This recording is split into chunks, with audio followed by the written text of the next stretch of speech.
Yesterday was madness. Sharon Moore gets fired at Michigan for cause. So the dust is beginning to settle, if you can even say that. Who's going to be the next head coach at Michigan? Got a couple of names I want to run through together, a couple of names that are being linked to this job right now that, quite frankly, I don't all the way get, or one in particular. We will give you our thoughts, give you my number one overall pick for this job. In a matter of moments, before we do that, make sure you're dialed in right here to the world of college football every single day. Coaching carousel evidently still turning, transfer portal about to open up. The college football playoff is about to get on and popping. Make sure you're subscribed right here if you're a college football sicko or you're a Michigan fan wondering who your next head coach is about to be. Kenny Dillingham is my number one overall pick for this job.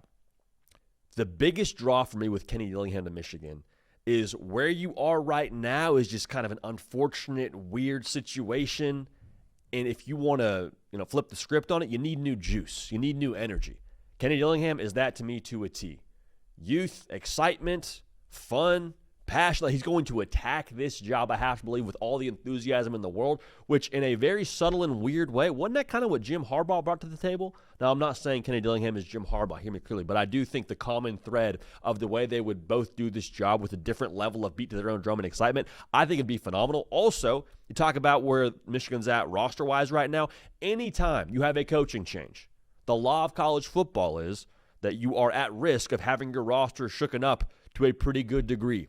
I think you could put Kenny Dillingham in that team room tomorrow, and he would do a phenomenal job retaining a lot of those key guys that you'd be worried about leaving. Okay. Also, Bryce Underwood, the future of Michigan football, quite frankly, look at what Kenny Dillingham did with Sam Leavitt. I think he'd do the same thing with Bryce Underwood. Speaking to raw skill set, are we sure that Bryce Underwood doesn't have a better raw skill set than Sam Leavitt? Now, I understand the resumes as a college quarterback very different, but I'm just saying if I want someone to help grow Bryce Underwood in his career, Kenny Dillingham would be one of the top picks for me for that purpose, but just for me, he's the number one overall pick for the Michigan job, period. All right? Now, Kalen DeBoer is a name that, for whatever reason, is being thrown out there for different jobs. The Penn State job most recently, his name was thrown out there for, and it sounds like there was never any real smoke to that. Here's my thing. I get 100% why if you're a Michigan fan, you're looking at Kalen DeBoer and saying, we want that guy. We should have ordered that. I hear you. I understand that. But, are we sure that Kalen DeBoer wants to leave Alabama? That's the part of this that I'm having a hard time squaring. I understand what makes sense on paper, how it's closer to South Dakota where he's from, and maybe it fits his vibe a little bit more than Tuscaloosa, Alabama. I get all that. But Kalen DeBoer is in the college football playoff in his second year at Alabama. It was a game away from making the playoff last year. I think he's doing a phenomenal job at Bama. And I think also if you win at Alabama, is there a better place in college football to win at with how they treat you? I don't know. Maybe your pushback on that is, well, JD, Nick Saban set the bar so high there, winning is the expectation. Isn't that what you want as a head coach? Don't you want high expectations? Don't you want the pressure? So I understand why Michigan would want Kalen DeBoer, but I still am not understanding why Kalen DeBoer would leave Alabama. They're both tier 1 jobs. Are you really changing your quality of life going from Alabama to Michigan, or changing what you are as a head coach? So that to me is a little bit tricky to understand. The murmurs around Brian Kelly, I think, are real. I understand why, if you were to hire him, if you're a Michigan fan, it wouldn't be the most exciting hire, because you're looking at the LSU situation and the dumpster fire that was at the end of it. And you're like, are we sure that's our guy? JD, we're Michigan. Look at this winged helmet. We don't have to go hire a guy who couldn't make it at LSU. I understand that. But going back to the ingredients here, a guy who I think gets Michigan overall. He started his coaching career more or less in Michigan, coached at Grand Valley State, had success at Central Michigan. Not saying that qualifies him for the Michigan job, but I think you talk about what he's done over the course of his career. Consistency, high floor, that's usually things that you associate with a one Brian Kelly. He's coached over 300 games and got a 70% win percentage. Brian Kelly wouldn't be the worst hire. You could do a lot worse than Brian Kelly for Michigan, but I understand maybe it doesn't get you all fired up when you talk about the next head coach there.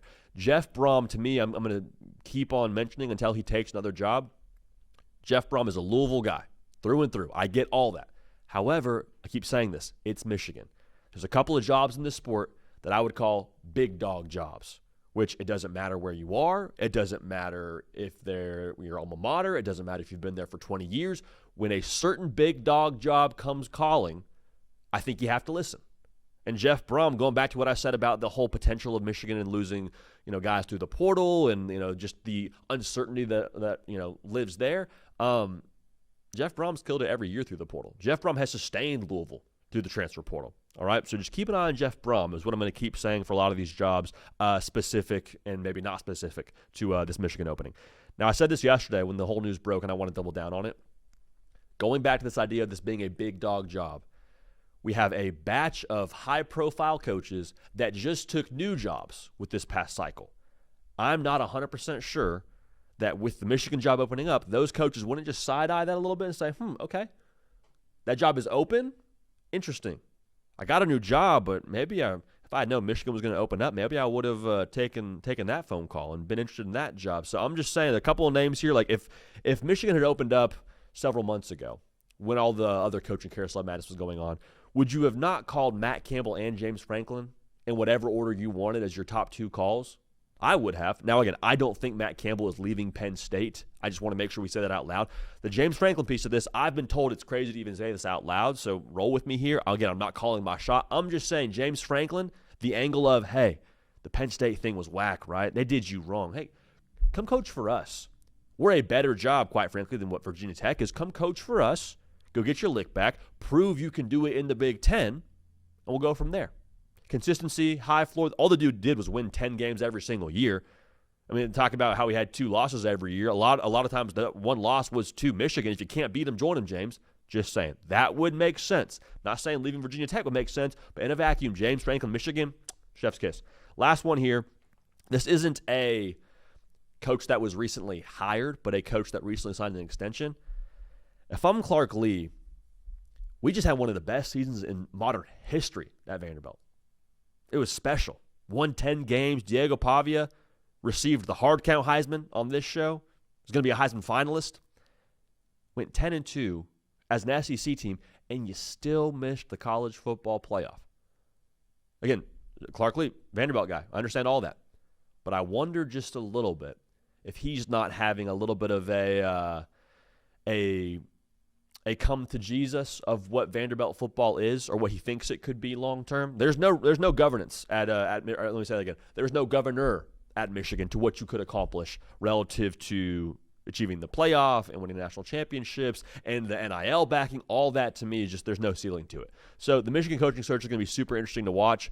Should also be noted again, there is no buyout for Sharon Moore because he was fired for cause. All that means Michigan's got more money to go shake this coaching carousel up even more than they already did before. And Michigan, with those deep pockets, go ahead and see the Bryce Underwood story to see how deep those pockets are. They're in a good position to begin with, but now you have a little extra juice with no buyout having been paid. We'll see. So again, I want to say this before we leave. Kenny Dillingham, my number 1 overall pick. You wonder too if the Sam Levitt of it all, with him hitting the portal. Sam Levitt's not leaving Michigan if he was your quarterback, and roles are reversed with Dillingham at ASU. So that's my take on this. Sticking to it.